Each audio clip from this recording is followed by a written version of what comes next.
Ocean thermal energy conversion, OTEC, was conceived of by the French engineer Jacques d'Arcenville in 1881. However, at the time of this writing, the Natural Energy Laboratory of Hawaii is home to the only operating experimental OTEC plant on the face of the Earth. OTEC is a potential alternative energy source that needs to be funded and explored much more than it presently is.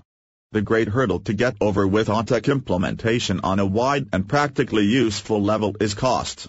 It is difficult to get the costs down to a reasonable level because of the processes presently utilized to drive OTEC.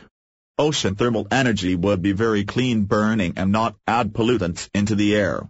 However, as it presently would need to be set up with our current technologies, OTEC plants would have the capacity for disrupting and perhaps damaging the local environment. There are three kinds of OTEC. Closed-cycle OTEC uses a low boiling point liquid such as, for example, propane to act as an intermediate fluid. The OTEC plant pumps the warm seawater into the reaction chamber and boils the intermediate fluid.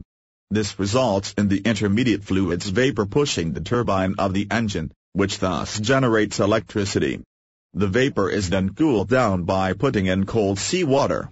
Open cycle OTEC is not that different from closed cycling, except in the open cycle there is no intermediate fluid. The seawater itself is the driver of the turbine engine in this OTEC format. Warm seawater found on the surface of the ocean is turned into a low-pressure vapor under the constraint of a vacuum. The low-pressure vapor is released in a focused area and it has the power to drive the turbine. To cool down the vapor and create desalinated water for human consumption, the deeper ocean's cold waters are added to the vapor after it has generated sufficient electricity. Hybrid cycle OTEC is really just a theory for the time being.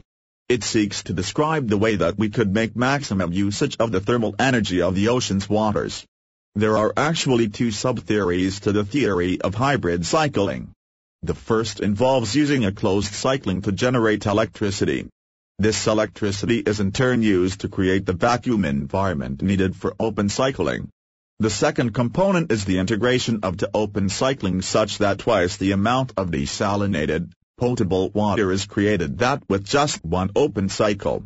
In addition to being used for producing electricity, a closed-cycle OTEC plant can be utilized for treating chemicals. OTEC plants, both open cycling and closed cycling kinds, are also able to be utilized for pumping up cold deep sea water which can then be used for refrigeration and air conditioning. Furthermore, during the moderation period when the seawater is surrounding the plant, the enclosed air can be used for mariculture and aquaculture projects such as fish farming. There is clearly quite an array of products and services that we could derive from this alternative energy source.